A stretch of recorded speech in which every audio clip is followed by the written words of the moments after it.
Nagsalpukan ang ice delivery tricycle na yan at isang van sa Sorsogon City. Sa lakas ng impact, nakaladkad ng van ang tricycle bago tuluyang bumaliktad. Sugatan ng driver ng tricycle matapos mahulog sa minamanehong sasakyan. Sa isa pang crossing, tinumbok naman ng isang kotse ang isang pickup truck. Tumagilid ang pickup. Bahagya pang umusok ang harapang bahagi ng kotse. Wala namang nasaktan sa insidente. Pinawalang sala si dating Senadora Leila de Lima sa natitirang drug case niya. Bukod dyan, ibinasura rin ang kasong disobedience to summons ni de Lima. May report si Mariz Umali. Mahigit 6 na taong ikinulong si dating Senadora Leila de Lima bago pinayagang magpiyansa para sa pangatlo at natitirang drug case niya noong nakaraang taon.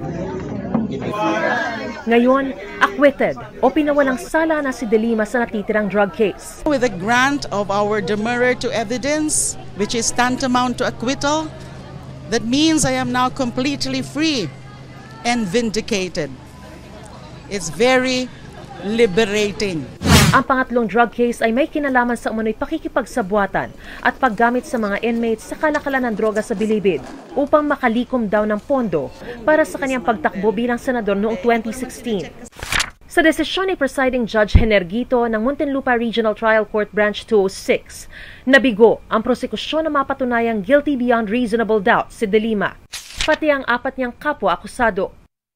Reaksyon ng prosekusyon? We are not discounting the possibility of exhausting all proper legal remedies. Pebrero 2017 na arestuhin si Nooy Senador de Lima para sa kasong pakikipagsabwatan umano sa mga drug dealers sa loob ng Bilibid nung siya'y Justice Secretary pa. Una na rin siyang na-acquit sa 2 iba pang drug case laban sa kanya matapos ang mahigit 7 taon. Sinabi ngayon ni Presiding Judge Gito na maaari na raw niyang ma-enjoy ang ikangay unmitigated freedom. Kinasuhan at ikinulong si de Lima noong panahon ng Administrasyong Duterte. Kay Ginoong Duterte,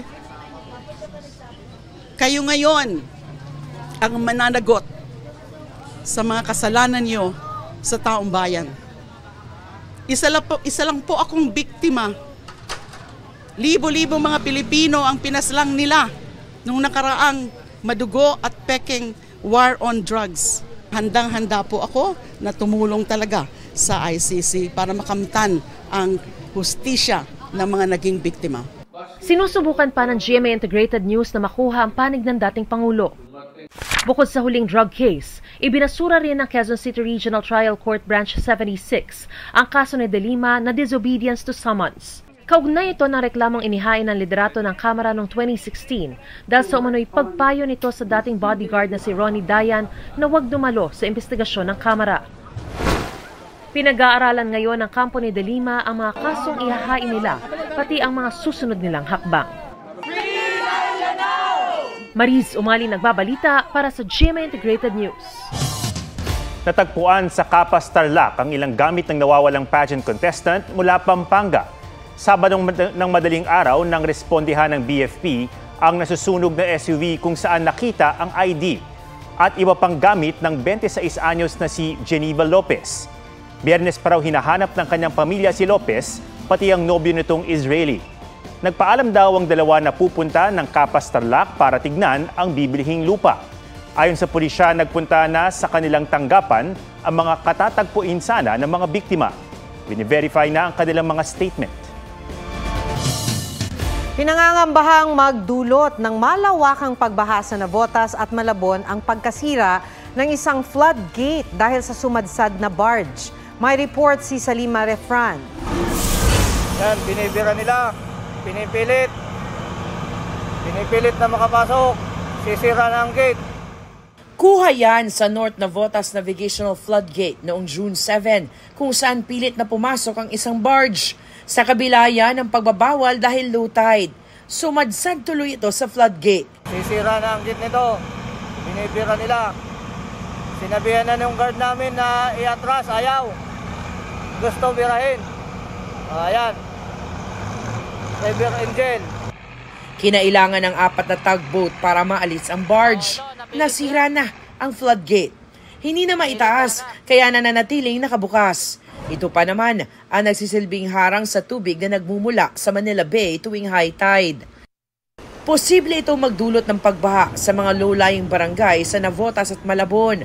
Darating ang bagyuhan, ngayon pa lang po dahil nag-high tide, nagkakaproblema na kami, umaabot na ng lagpas tuhod, hita ang baha. Pag nasira po talaga itong navigate, talagang papasok yung tubig. No? Kahit anong gawin nating pumping, dahil lagpas yung tubig doon sa mga dike po natin, talagang wala po tayong magagawa. Sa ngayon, hindi pa nakikita ang kabuuang pinsala dahil hindi pa rin naiaangat ang floodgate.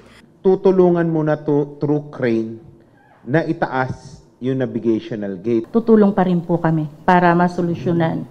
Nakipag-ugnayan na ang MMDA sa may-ari ng barge na wala pang pahayag. Posible po na ang DPWH ay magpadala ng assessment sa kanila para po panagutin doon po sa magiging cost noong pag-repair nito po. Sarima Refra, nagbabalita para sa GMA Integrated News.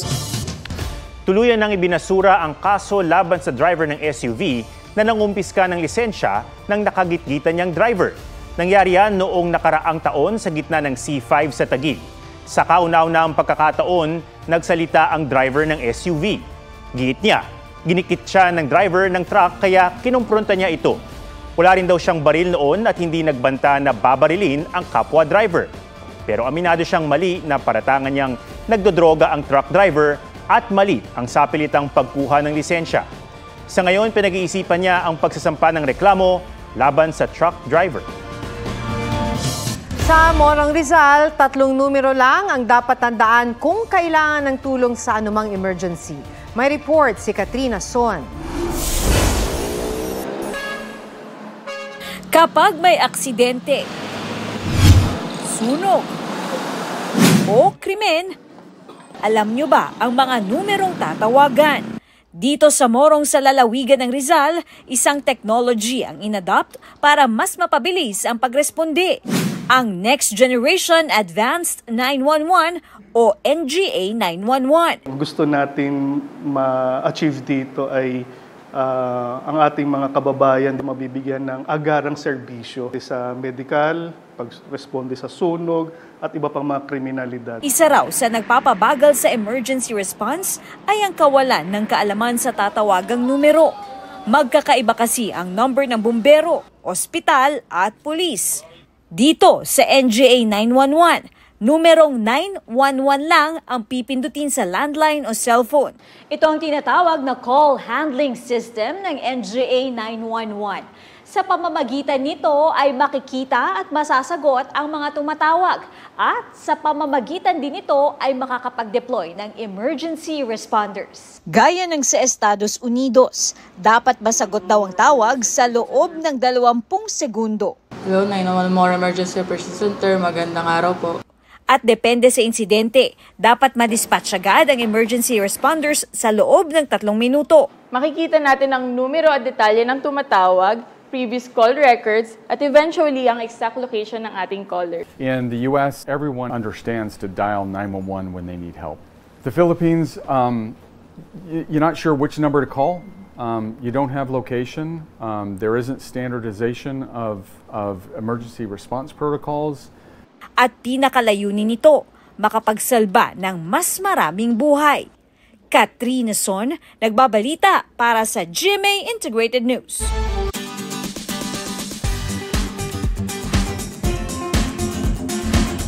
Sa larong pickleball, sila raw ang totoong slayers. Slay dahil sa kanilang mga extra moves habang naglalaro.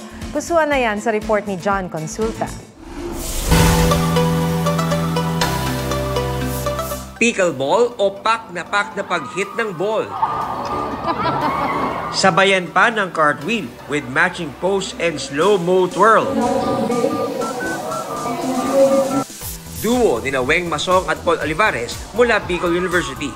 Ang Super Extra Pickleball Muses, players na naglalaro para sa kanilang path fit o physical activities toward health and fitness. Imbes raw na mapagod sa kakalaro, binigyang buhay na lang nila ang court. Nag-execute ng mga paandar. Pagka-cute ang ibinulga.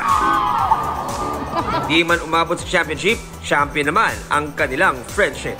John Consulta, nagbabalita para sa GMA Integrated News.